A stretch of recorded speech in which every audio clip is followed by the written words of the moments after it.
Kolchak the Night Stalker will not be seen tonight so that we may bring you the following special program. Watch Kolchak the Night Stalker next week at its regularly scheduled time.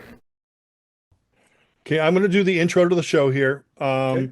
I got a call from Paul Collins today, and he says, "What's the name of the show?" Because I want to do a little, intro for it. I go, "I don't know, the Power Pop Show." So I guess this is called the Power Pop Show. So here we go. Oh, here comes Ronnie. Let me see if I can get him in here.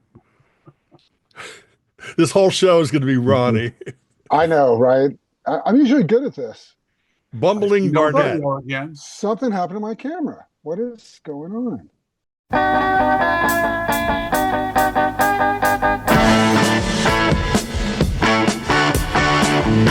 No matter what you are, my yellow pills. I wanna be with a rock and roll girl. I wanna be with a rock and roll girl. Hey! Hi, everybody. I'm Paul Collins from The Beat and the Nerves, and you're watching The Power Pop Show with Steve and Schnee.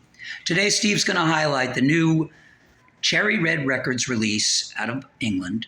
This is a 3 CD set containing some great power pop music from all over the place. I'm happy to say that I have a cut on each CD. On the first CD, I have I'm Tired by the M&Ms. On the second, The Kids Are the Same by my band The Beat. And on the third, Walking Out in Love by Velvet Crush. So have fun, keep power popping. Thanks, Steve, for keeping this music alive, and keep on rocking. Bye-bye. Hey, everybody, it's me, Steve Schnee, and you are watching the Power Pop Show. On this special edition of the Power Pop Show, we are going to be talking about the I Want to Be a Teen Again box set. This is an amazing box set that just came out on Cherry Red Records. It has some of the greatest American power pop from the 80s. We're in fact, right now we've got two, I guess North American, David. Yeah, North American, because David's in Canada. But we have two amazing musicians with us. But first, I want to introduce Mr. John Borack, who is a great author. John, do you have your books handy? My books, I do. They're back here somewhere. Of course, I tell everybody to get the stuff ready. I'm not even ready. A fine drummer too. Yes. Well, and I don't have my books ready, but at least my camera's on. Yeah, exactly. And my other co-host is Ronnie Bumbling Barnett, who can't get his camera running, but we're going to have a great time anyway. We've got David Quinton all the way from Canada. He has a song up on this called Make Up Your Mind. He put out an album on Bomb Records. Oh, look, we can almost see you, Ronnie. Really? There you go, Ronnie. Or we can see something. Please put clothes on. Good Lord. But I'll be right back. Okay. And David's working on okay, John's got his books. Show us your books. John. There they are. Beautiful. Yes. And David Quinton's actually working on new material. Is that Yeah. Don't you have some pretty famous people on your new record? Yeah, I mean, I've got some really interesting people. The most famous one is probably Alex Lifeson, who's very well known from the band Rush. Alex and I are very close friends, and I've helped him with his Envy of None side project. Played on a lot of tracks on the first and second album. Also with Andy Curran, who is in a band called Coney Hatch. So Alex graciously played on some of the songs on my new record. So yeah. Oh, awesome. Yeah. Now, another guest that we have is Mr. Bill Lloyd. Bill has a song here, but Bill has such a huge catalog. He had the catalog with Foster and Lloyd. Bruce Moody just joined us, and we will talk to Bruce here in just a moment, and I will try to let Ronnie back in. Now, Bill Lloyd, I met Bill Lloyd just a matter of years ago. Of course, I've been a fan for many years. Hi, Ronnie. Hey, continue. Go ahead. So with Bill Lloyd, if you go to, is it billlloyd.net or billlloyd.com? Billlloydmusic.net. Okay. If you want to get all that stuff. Yeah, he's got loads of stuff. He put out some stuff on or Spider Pop Records. Great, great pop records. I mean, Bill Lloyd has lost none of the charm that he brought back in the early days. He's got some incredible albums. His website you can buy. Does it go back to Feeding the Elephant or even before then? Yeah, it does. Feeling, yeah. I Or Feeling reissued the Elephant? Blah, blah, blah. a few years ago, and so I think due to the way the website works, I can put I think 9 pieces of something up there. So there's always at least 9 of my records up there at any given time. And then the last one I just did was a weird left turn called Instrumentals, and it was sort of an all instrumental record. But I'm working on 2 different records right now. That one is with a band called the Pop Tarts, and another one is another solo record. So still working. And you also sometimes play with Steve Allen from 2020 in the Oh, Long Players, right? yeah, we do Steve Allen and a guy named Brad Jones, who's a well-known Yes. producer and a great power popper himself. Hmm. Um, and a guy named Steve Eby, who's on drums, who was in a band called Human Radio, and they had a kind of a proggy pop band called Human Radio in Memphis back in the 80s. And Me and Elvis was one of those yes, songs. yeah, Yes. yeah. And so we all have this band called the Long Players where we do classic albums and play them in sequence. Very similar to the kind of the Wild Honey thing out there in Los Angeles. Yeah. Yeah. And we've I been know doing it 21 years now. So exactly, exactly. And I know, I mean, Bill Lloyd has been part of this for such a long time. And by the way, we're happy to see Ronnie back. But let's introduce a lot of people to a gentleman here by the name of Bruce Moody. Now, Bruce Moody actually just put out a new album very recently. Right, Bruce, can you hear us? I can hear you. Can you hear Oh, me? perfect. Yes, perfect.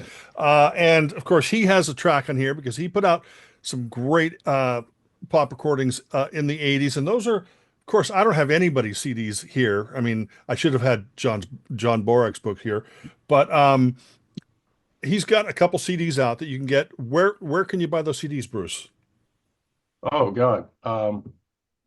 I think that a lot of record stores have them here. I know that the Cool Cat store has them. Okay, Cool Cat. A couple of places in Japan. Oh, Um, really? yeah, they surprise me and like my stuff there. I get really cool little messages on instant messaging, and it's pretty neat. Oh, that's awesome. Yeah, Yeah. that's because I've got a stack of CDs that are sort of behind here of things that I'm going to devote like little power pop episodes to. The artists that only have like maybe 1 or 2 CDs. Bruce Moody is going to be part of that as well. And it's just maybe before we continue, because like let's talk to Bill for a second. 'Cause Bill has a great catalog, but he comes from it from a different angle than David. He comes at it from a different angle than Bruce. But it all sort of there's this, because Bill seems to have. Bill, I'm not going to call you Americana, not at all. it at this point, it doesn't matter. I'll just take any Right. label anyone wants, really. But your stuff is very, very poppy, like Bruce's, like David's, but yours comes from a different place musically. And the core of it is a different thing, but it all blends together, or it all comes together. There's a junction where all this music joins together. Isn't it a love of melody that everybody has? Yeah. I think that's Yeah. one thing that we all have in common, and of course the music that inspired all of us as kids. I would bet probably for everybody here it would be if you listed 10 bands, we'd probably all agree on at least 7 of them. Yeah. Yeah. We Yeah. we probably all have Badfinger and the Raspberries and yeah. Yeah. Flock of Seagulls. Whoops. What? No, wait. No, but even earlier, the Beatles, the Byrds, all that stuff Sure. too. Yes. And Anyway, yeah, I just sort of I'd be growing up in the South, I there's probably a little bit more of a rootsier there's something rootsy about all the records I make, but there's also a real love of the power pop thing and melody and good songs. Yeah. It was, Bill, you even had that when you had your major label run with Foster and Lloyd. Those songs are melodic. It was country, if you will, but Yeah, well, there were a lot of birdsy things on there, a lot of 12 string, and Hmm. along with the twang, there was the jangle as well. yeah. And so we were lucky. It kind of stood out a little bit, and it was country radio was at a time when things were kind of open for Steve Earle and Lyle Lovett and things left to center, and we were kind of in that batch of people that were making Wow. records during that time. yeah, if you listen to like Monty Warden, who was in the Wagoneers, if you listen to the Mavericks, they sort of continue along that vein. But your song, Lisa Ann, uh, I mean, when you put out these, what was going on when in your world or in the musical universe around you when that happened? Living in Nashville, when I moved here, I thought Rockpile was country. I thought I thought NRBQ was country, and that's not the case. It was Gary Morris and Barbara Mandrell, and very much a very glossy deal. Hmm. I wanted to write songs for a living. I came here to get a publishing deal, and that's what happened.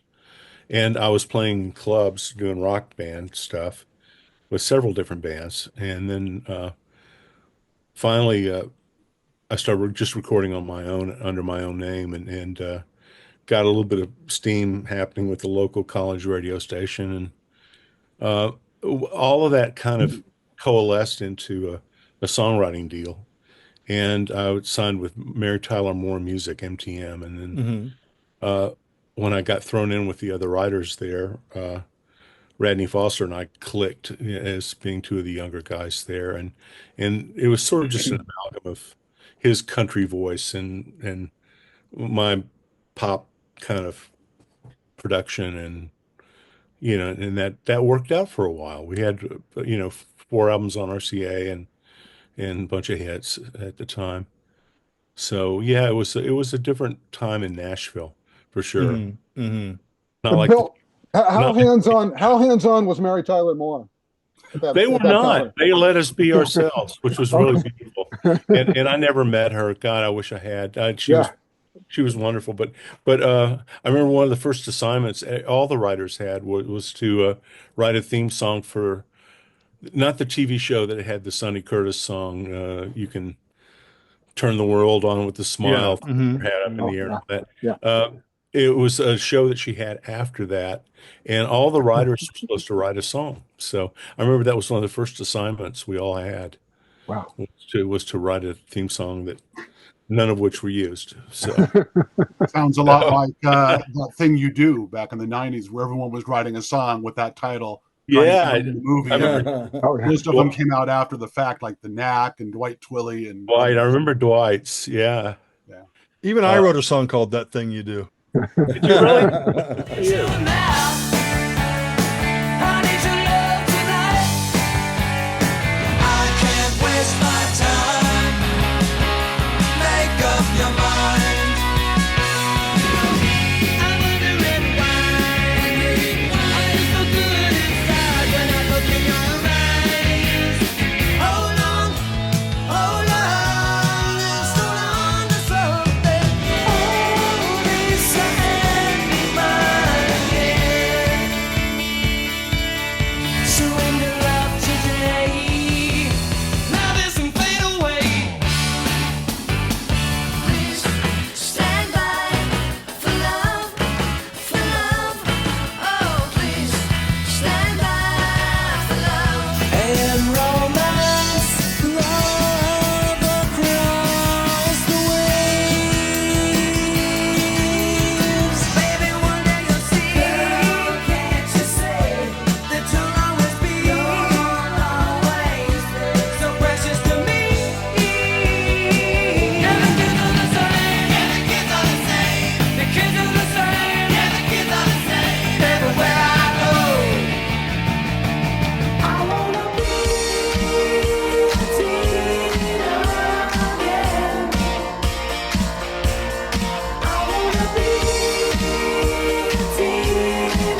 before we hit Bruce, let's go over to David. Yeah. Now, David, you were working with Steve Baters. I mean, Yes. did Steve actually do the first version of Make Up Your Mind? Yes, he did. I actually wrote it for him Okay. when I was in the band. So I was in the very, very last kind of distorted version of the Dead Boys, Hmm. essentially as the band was coming apart. Not So as distorted as they are now, but go ahead. no, no, it's a good point, man. So this was me and Stiv and Jimmy Zero, Frank Sesich from Blue Hmm. Ash, Hmm. and George Cabanis from Hammer Damage in Ohio. Hmm. So that was the band, and then Jimmy left, and it was the four of us, and the four of us made Disconnected Hmm. in 1980. And so I wrote Make Up Your Mind while living at George's house in Akron, Ohio. It was very much inspired by conversations I had had with Stiv because he was 11 years older than me. And, so when we would talk about things like high school, I had just graduated high school when I joined, whereas Stiv was 30. So Oh, right. we had Okay. really interesting conversations about his experiences in high school versus mine. And that's what kind of inspired that song. Hmm. Oh, awesome. You I know, have, if I can interject here for just a oh, moment, please, please do. speaking of the Dead Boys, Steve and I were just back in Texas for a week-long record shopping, music, fun, hanging out trip with our buddies from Hmm. Spider Pop Records. And we performed at a concert. One of the bands I play with, the Used Electrics, we actually did a version of Sonic Reducer by the Dead Oh, that's Boys. great. Fun song to play. Oh Yeah. yeah, I played it a lot, yeah, it is a great song to play. It's funny because there's one part in it. You'll know what I'm talking about, John, where it's kind of tough for the drummer. Yeah, Um, the little you know break in that the middle. the Yeah, breakdown with Oh, those rolls that are going. It's right. a bit of a challenge. I mean, it wasn't a challenge for me when I was 19. It became it would be a challenge now, you Hmm. know, at 64. But yeah, that's a great song to play. A lot of fun. Now, David, when the during the Power Pop Steve Bader days, I mean, Yes. when you played Dead Boys songs, were you still doing them like the Dead, like punking it up like the Dead Boys, or was it Yeah, more? yeah, very, very much so. And, it was interesting listening to Bill talk about his background. And I'm always fascinated hearing from Americans who talk about, roots music in America, et cetera, because I didn't grow up with anything like that up mhm. north. Very, very different set of influences up here. Basically, what happened is when I first started recording with Stiv in West Hollywood in 1979, that was his first foray into sort of like a power pop thing. We did Circumstantial Evidence, Not That Way Anymore, I'll Be All Right, all those songs. And I was 18 at the time. But when we went out on the road and did sort of Dead Boys songs plus the solo stuff, the Stiv solo stuff, it was very aggressive. So it was kind of like, more of a punk band playing those songs. So it definitely had a harder edge to it. It wasn't jangly, or anything like that. It was kind of Right. in the face. Um, and that was my background. I came from sort of more of a punk new wave thing. I was in a band up here called the Mods, a really Oh, really? stupid. You were in the Oh, yeah. mods. Yeah, I was the drummer in the Mods, and terrible name. But we were it was a cool band. I mean, we were Yeah. 17 and 18 years old and lots of harmonies and stuff. And so Stiv discovered me while I was in the Mods. That's how a Canadian ended up in a US band. When you started talking or started recording Disconnected, were you still planning to put out an album, or was it supposed to be a Dead Boys album, or it was always going to be a Stiv solo? We had a band. It was the four of us. We were very much a band and we worked as a band. And, I wrote Make Up Your Mind, but I also co-wrote a song with George, and then Frank and Stiv wrote a bunch. And we talked about band names, and we were thinking of band names. Hmm. Couldn't ever settle on anything. And I think it occurred to everyone that, you know what, let's just go under Stiv's name because people knew him. Hmm. He obviously had a following, a big following. He was dating BB Buell at the time, Hmm. so he was getting a lot of press coverage. And you know, it just made sense. So we abandoned that idea. We were actually going to call it Halloween, and Oh, we were going to interesting. open at the Whiskey A Go Go on Halloween. That was an idea that we were sort of Hmm. percolating. And of course, in later years, there was a band called Halloween. I think like a heavy metal band or something. Halloween. Hello. Halloween. Sorry, Yes. Halloween. Halloween. Yeah. So Pink anyway, I Bubbles still. Go Ape was one of their albums. Oh, okay, okay. I, Yes. I keep forgetting you know everything. It's insane. But anyway, I always thought Halloween would have been a cool name, and Yeah. but it was fine. Yeah, we did it as a Stiv solo thing. He was on the front cover, but we're all on the back cover, so we were happy with that. Yeah, right now, Bill and Bruce, they're going, oh, I hope nobody finds out our collaboration called Halloween that they're going to be releasing later this year, right? Well, it's Bruce when he was talking about Japan. Just not to take up too much time, but in 2018, I was in Japan and I played a little bit. I was invited to just sort of play some piano and sing in this bar called Poor Cow in Tokyo. And in 2019, I went back and did my whole first album with a Japanese band, and we did gigs in Tokyo and Kyoto. And it was phenomenal. Hmm. And I did just my solo stuff. Wow. Yeah. Yeah, it was really, really great. Great fun. Well, your album came out on Bomb Records on Yes, vinyl, which I remember back in the day. I think everybody here on the panel remembers Bomb Records, right? yes. Well, when I bought David's first album, I bought it because I go, oh, another artist on Bomb Records, right? I wasn't really reading it very well. I guess my eyesight wasn't that good. So I bought it because I thought he was on Bomb Records. And I'll tell you, when I took the record out of the sleeve, I go, oh, Bomb Records. Yeah. Oh, I put the needle down, fell in love with it. I've been a fan of it. I know that Bullseye Records released um, that album plus bonus tracks on CD, correct?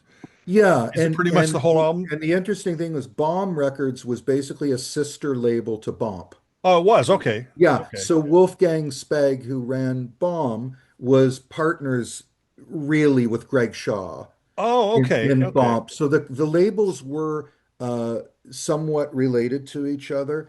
And Bomb Records had some pretty cool people on it. It had Bob Segarini Yeah. was on Brilliant. Bomb. And Brilliant. Yeah. Bob did some incredible stuff. His Hmm. album Gotta Have Pop was Hmm. amazing. That was on Yep. Hmm. Bomb.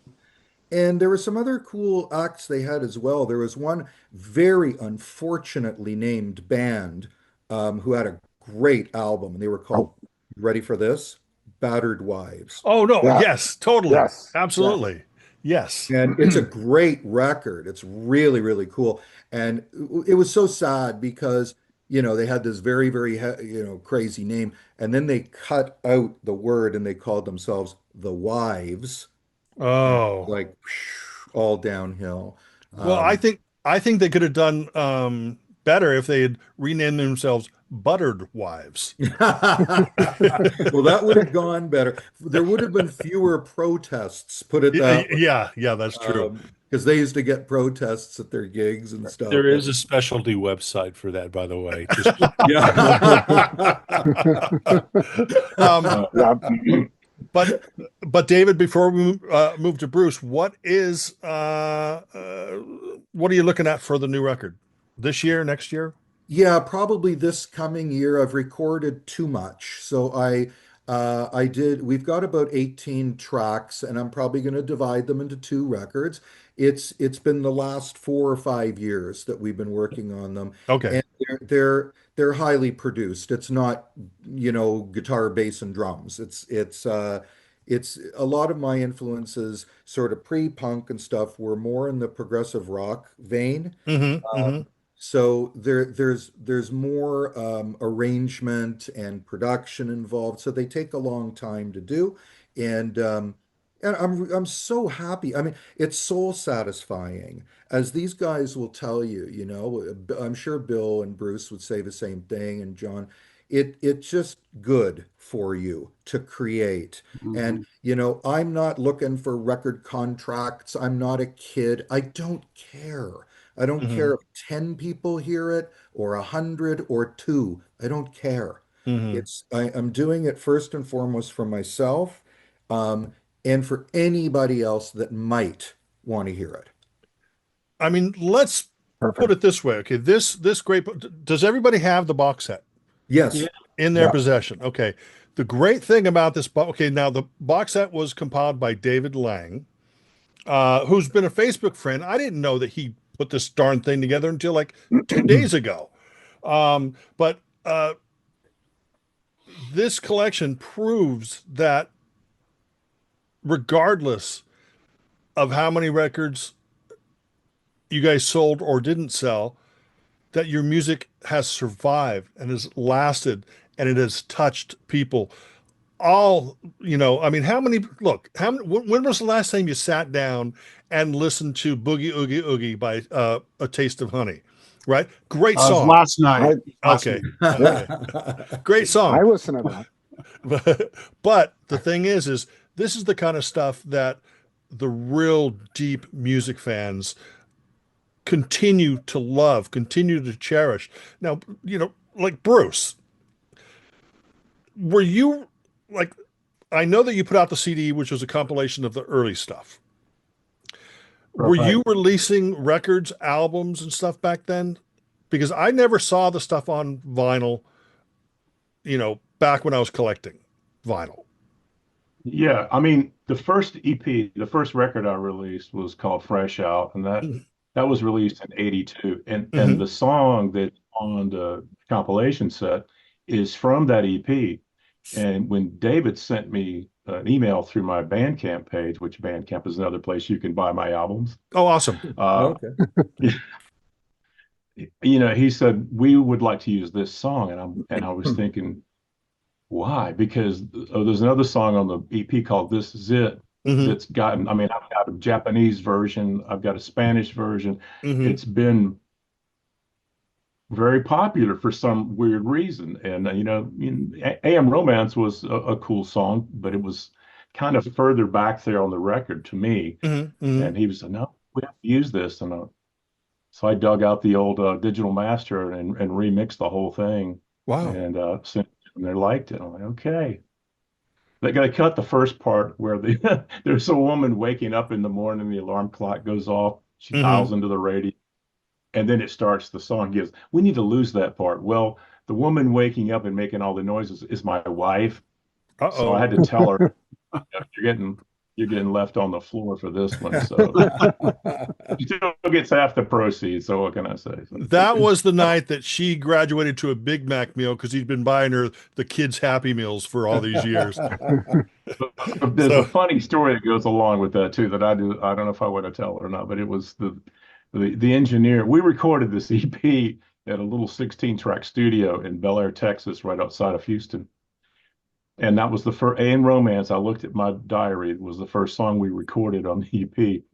And my wife Patty goes, there's a woman waking up to an alarm clock, tuning into the radio, finding her lover DJ, and that's what the song is about. This mhm. this DJ that kind of gets her through her working day. She's laying on the floor, covered up with blankets. We're trying to simulate this. The engineer comes in and lowers the mic down right to her face on the studio floor.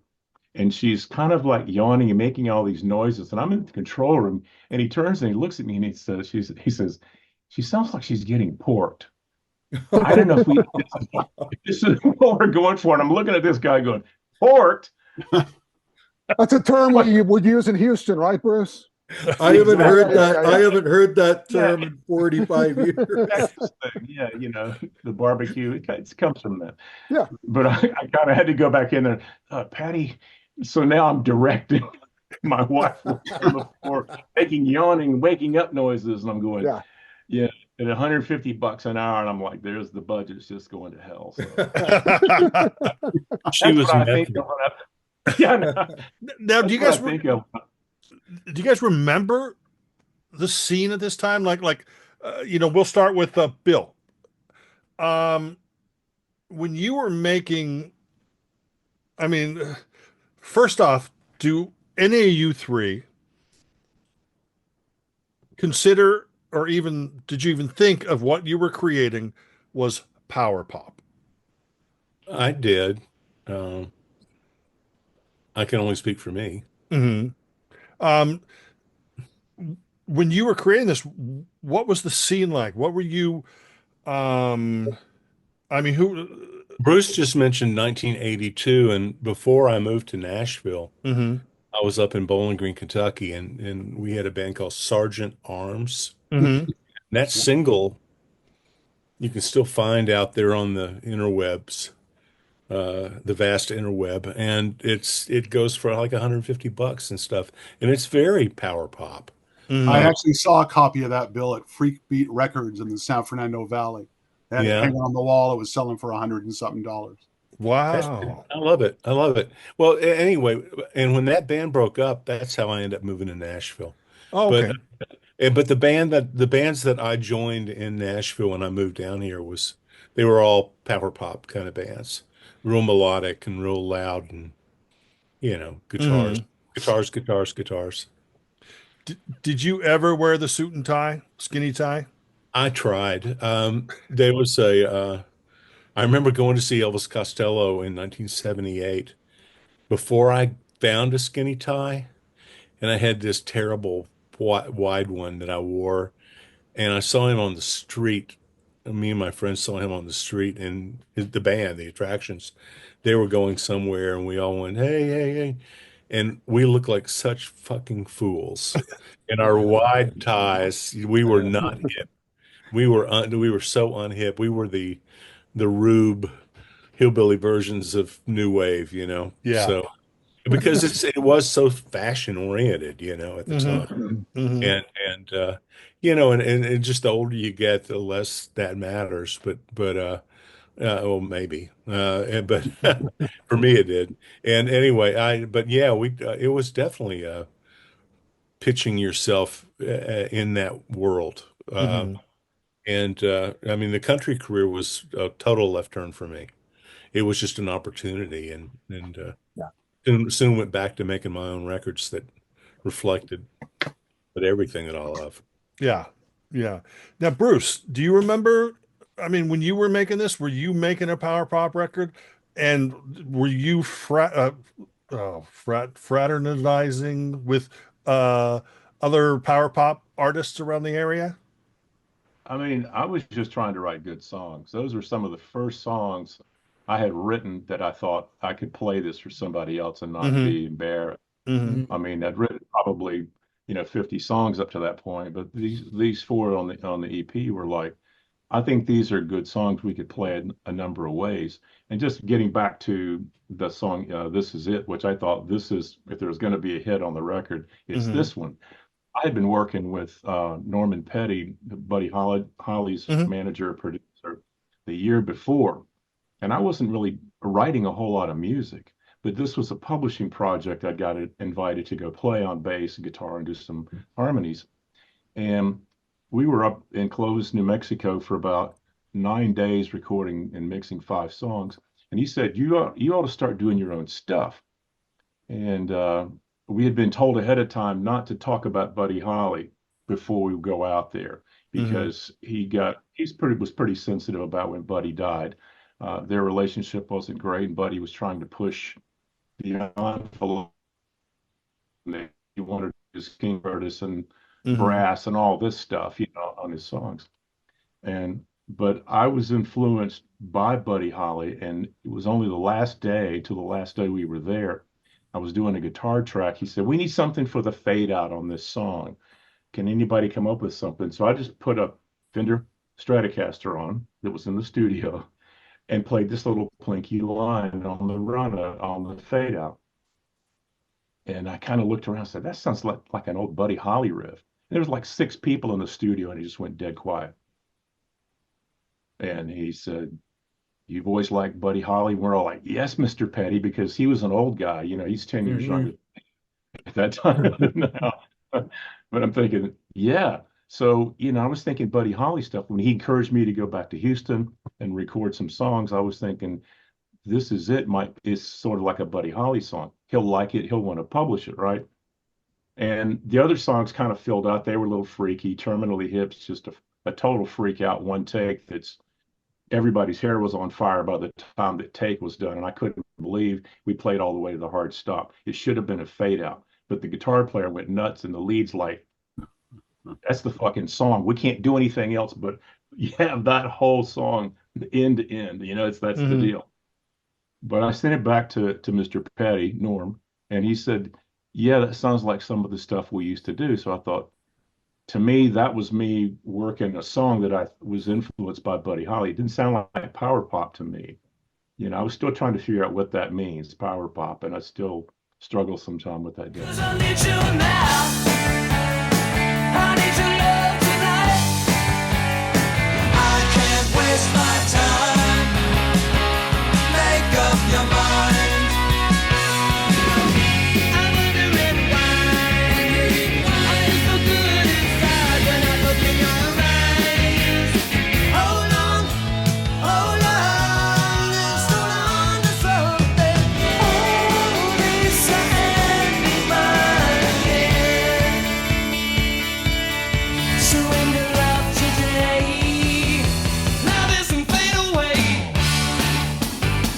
Please stand by for love, for love. Oh, please stand by for love and romance. Love across the waves. Baby, one day you'll see. Girl, can't you say that you'll always be so precious to me? Yeah, the kids are the same. Yeah, the kids are the same. The kids are the same. Yeah, the kids are the same. Everywhere I go, I wanna be a teen again. I wanna be a teen again. Because she satisfies all the ones. Because she satisfies. Baby, you're just what I need. Baby, you're just what I need. Satisfaction guaranteed. I remember when we were more just friends. We're just friends.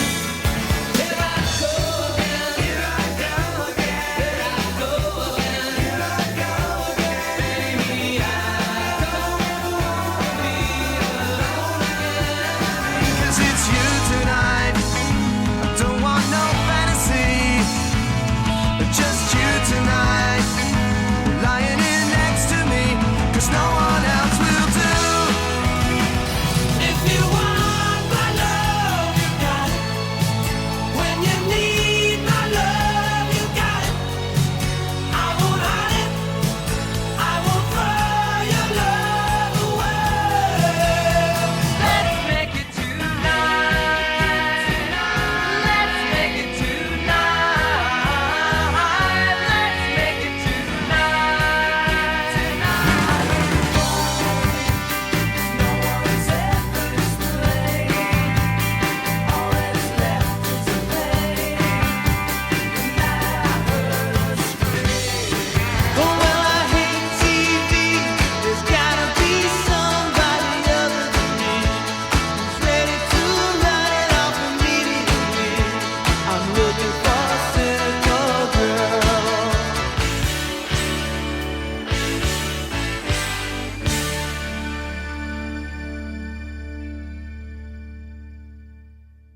And I wanted to say something about what David said about you get that odd email or an instant message, and somebody says, "Hey, I was having a rough day the other day, and I put on one of your songs, one of your old records, and it just kind of changed my whole mood." I'm like, screw the money, screw the fame, whatever that is.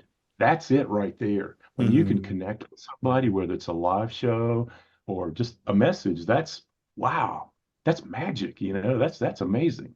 I gotta say, it's really fascinating listening to the guys because, again, like, excuse me for being so Canadian, but hearing about America A and the boot. place that these fellas have lived and made music is really fascinating to me because it's a different world. That's a different world, Nashville and Texas and all that, and really, really interesting to me. And to your question, By the way, we loved touring Canada. did We you? toured, Oh, I'm we glad. toured up there, and I got to write some songs with Rainey Bachman Oh, you did? Oh, I know Randy Wow. really well. and Yeah. Christopher Ward, I know and Chris. Yeah. so I mean, yeah, I love Canada. So Oh, that's great to hear. so That's great to hear. blessings on. It looks like Awesome. Bill and David are going to form a band called Halloween. Sorry, Bruce. Well, That's so, okay. and to your question, Steve, about what was happening at the time, Hmm. also really interesting to listen to the guys and how they sort of defined power pop or what parameters they thought. To us, as I was listening to them, or rather to me, it started to feel like the pop side of what I did, it was almost like a chicken coming out of an egg, you know? Hmm. The egg was not power pop or pop. It's like something came out of us when I was with Stiv, and something came out of me later on that obviously fell into that kind of genre. Hmm. But I didn't think of it as power pop. I just thought of them as songs that I was recording. And if Hmm. anybody had asked me what they were, I probably would have said, oh, I don't know, they're like rock songs. And because my album from 1981, some of it is even a little bit proggy and some of it's tape loops and Hmm. can, Hmm. Hmm. there's like different things that I was doing. And even with Stiv, we didn't really call it power pop, nor did we in the mods. Um, but we were clearly more in that camp, I think. We weren't bands. Um, we did too. I think it was Bill who said earlier it was the love of melody, and I think that's right. Like even though the Mods were an aggressive band, melody was all we were really interested in. Hmm. Even though I played too loudly and too obnoxiously and etc. You know, but the most important part was the melody always. So Well, I have a question for the guys. So I know Steve knows this, Ronnie knows this. From time to time, there's sort of been a stigma attached to the term power pop. mm, A lot of artists didn't like to be deemed power pop. I remember Marshall Crenshaw interview he did back in the probably the late 80s. And he said most of what passes for power pop now is ultra white caca. That's a Uh, direct quote from Marshall. And I actually asked him about that last year. I happened to run into him. He said, God, I really said that? I said, yeah. He said, I probably shouldn't have said that. But a lot of artists, don't like that term. How do you guys feel, or how did you feel about being, labeled sort of as power pop artists? When people would ask me what kind of music I play, I would say, I think it's pretty good. I mean, I didn't know, if you Yeah. want me to put right, a right. label, you give me the label. I'd say they're songs. I like the melody. I like strong harmonies. I like to work on the words, make the lyrics mean something, if possible, unless it's just a freak out song. And I got a couple of those and a bunch you guys will never hear because I'm not going to put them out. Really sad. Um, but you just put out the music, and like when the EP came out, I said, "Oh, it sounds like Marshall Crenshaw. You sing like the guy in the shoes." Um, it blows me away. You just kind of, yeah, Yeah. okay, that's hmm. fine. But I, Hmm. I Let wanted to other ask you guys, people tell you what you yeah, sound like, you, right? you I you I tell I me. can, yeah, yeah. David, you guys, you and Bill, I don't know if you and Ronnie, if you ever had this experience, when you were playing music, I don't know how many dates you were doing. Sometimes we were doing 200 shows a year and more, for years and years and years and back to back to back. I feel like we missed something. We missed getting to go to see bands. Like, I never saw you guys play live. And Ronnie and I chatted about this on Instant Messenger one time about when I was playing with Joaquin Carrasco and he was, before we started with the Muffs, I thought they played a show with us. And he was going, no, we didn't Yeah. start till 91 or something like that. Yeah, yeah, I'm a The big years Joe King kind of fan, by the way. yeah. Steve, I was going to tell you. Yeah, go ahead. Go ahead, Bruce. Oh, you like Joe King? Oh, huge. Yeah, Me and Ronnie yeah. interviewed him. We did. Oh, cool. He's been in Ukraine this past couple of weeks doing pop-up concerts for anybody that'll have it. And Wow. he's still going. He sends me these things, and it's that was a Yeah. wild time. But, Yeah, I Steve. felt Steve, like we Bruce missed- was there in the big years. Bruce was on tour buses with Joe King Crosco and the Crowns. Like he was Wow. Synopsis Gap era. We were on Yeah, Nick Lowe's, we were on Nick Lowe's tour bus. He loaned it to us for the West Coast tour, and we brought it back, and he got on it, and it caught him on fire and burned to the ground like the Oh next boy. day. It in. So, sorry, Nick. So that's one tour bus disaster they couldn't blame on Bill Lloyd. Hey, I was clear to those charges. Now, Don't wear the ankle monitor. it's really funny that Bruce had mentioned Buddy Holly earlier because I always felt that the first power pop artist was Buddy Holly. So at least he's the root of power pop. Add the Everly Brothers and you create the Beatles. And then add another couple groups and you create the Kinks and the Who, and then it keeps sprouting from there. But another thing I was thinking of was John Borack. Oh, by the way, anybody, that's John Borack, author, drummer, right there. yeah. John. Thanks for the intro, Steve. I appreciate it. He told me something, and I remember the first time he said it, I was thinking, John, man, you're letting down the team, because everybody tries to describe what power pop is, right? And everybody gets it right, but everybody gets it wrong. But John, I think he came up with something that, like I said, the first time I was like, but then I thought about it and I thought, yeah, he is actually right. Is power pop seems to be more of a song-oriented genre. Mm-hmm. Did I get that right, John? Yeah, and that came from the guy who wrote a book about 200 power pop albums. I know, but there you go. but yeah, see, I know you definitely personally, so I know, that I'm full of crap. Yeah, thank you. Thank you. No, it is definitely a song focused genre. I mean, you look at an artist like Paul Collins, right?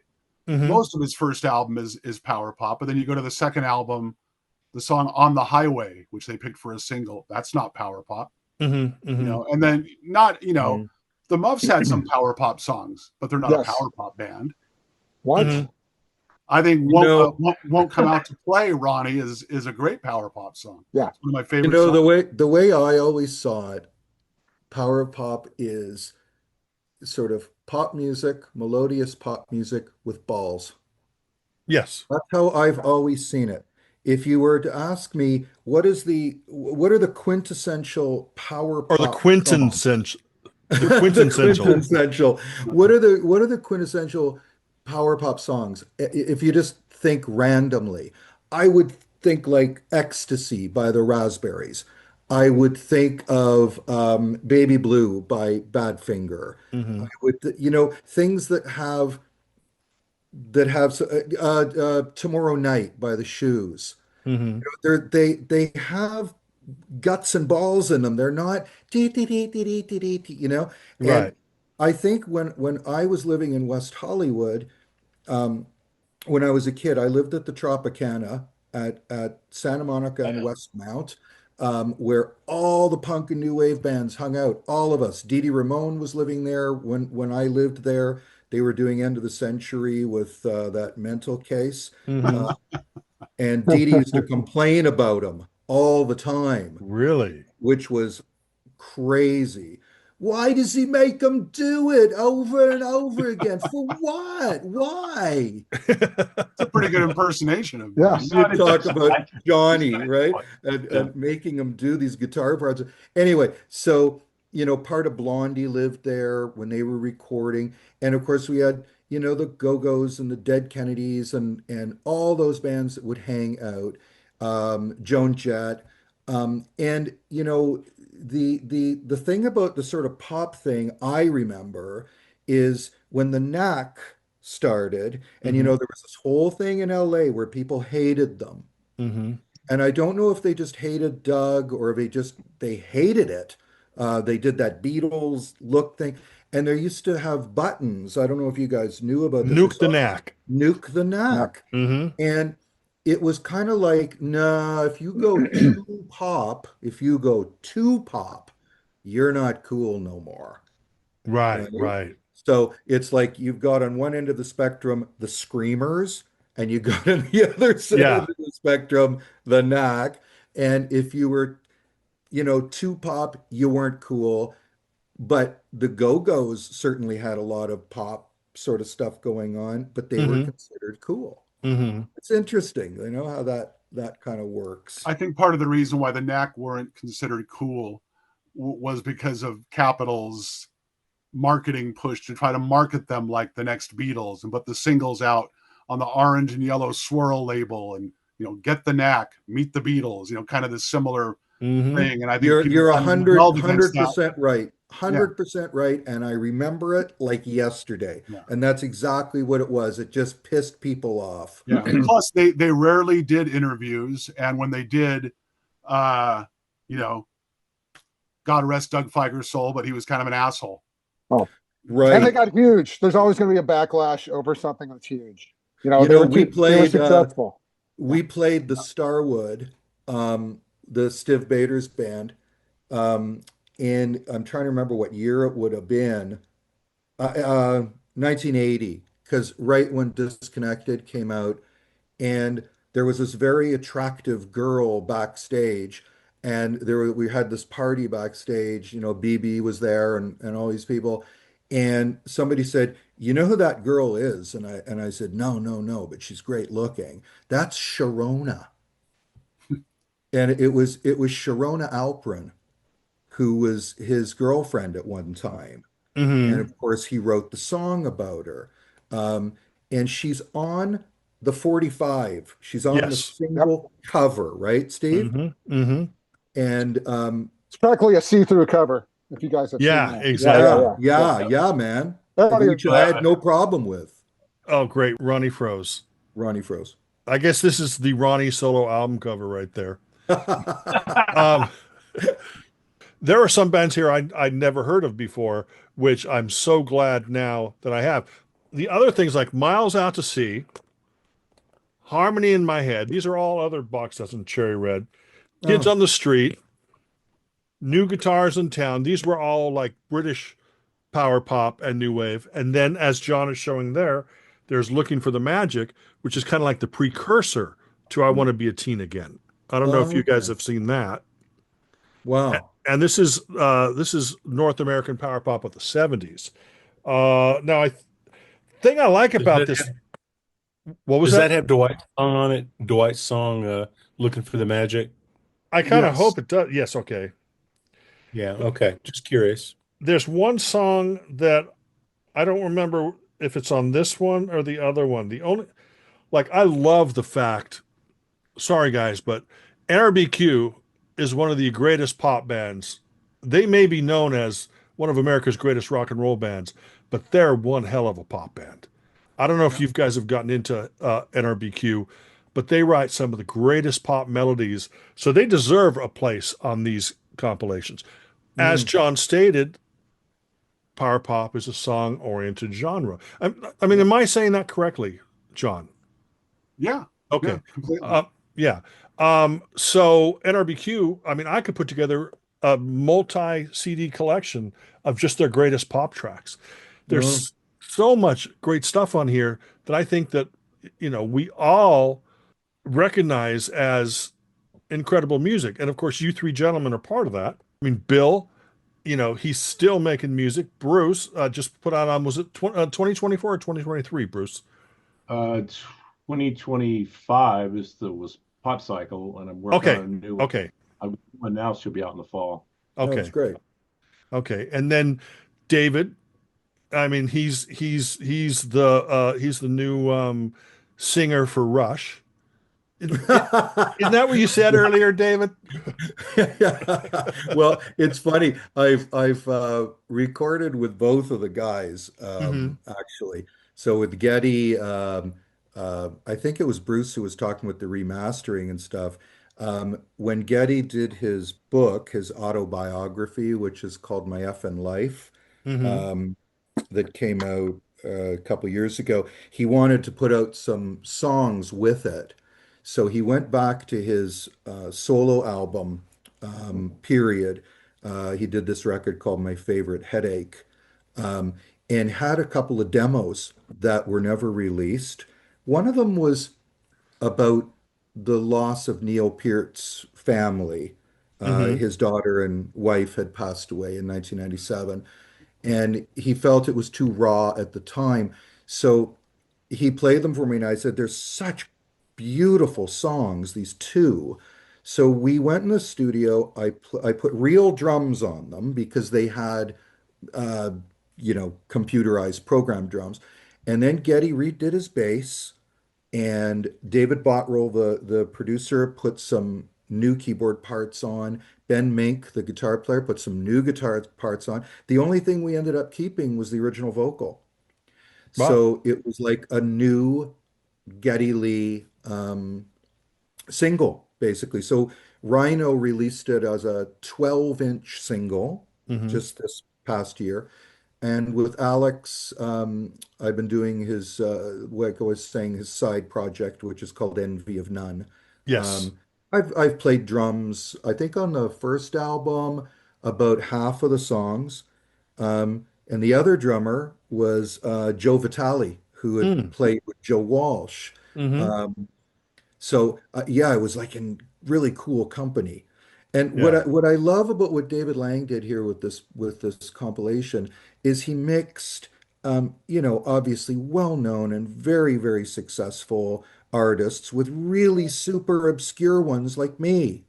And I thought that that was such a cool way to attack it because it was all sort of about the music, not about who sold the most or who was the biggest or the brightest or Mm-hmm. whatever. Mm-hmm. I really thought that was quite an amazing approach to take, to put it together that way, you know? There's a lot of times where you can sit and talk about a certain quote unquote power pop compilation, and you're always going to have people like John, myself, Ronnie going, "That's not power pop. That's not power pop."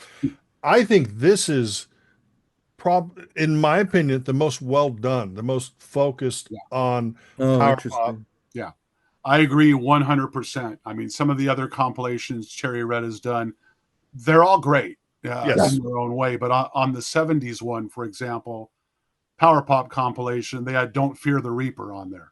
Oh, no. Oh, No, I thought that Come was on this. on the 70s compilation. No, it's on the 70s one. Looking for the Magic is on. Yeah, don't Fear the Okay. Reaper. Oh, Which one has wow. the Magic. which one has the babies on it? The 70s one also Yeah. has the. Okay, Oh. because the babies were a British band Yes. and they're on a American power pop comp. It was John The Waite. 70s wasn't locked into the American thing. I don't think. Yeah. No, it was Yeah. actually. It says was? American Power Pop in the 70s. Never mind. Yeah. Yeah, it Okay. said, yeah. Can we So- talk about Rush some more? Like what happened when I was gone? That was fantastic. He Yeah. told us everything. You're going to have to watch for the playback. So, Okay. David, My Bruce- internet went out, by the way. My internet went out that time. Oh, Yeah. sorry. yeah, whatever.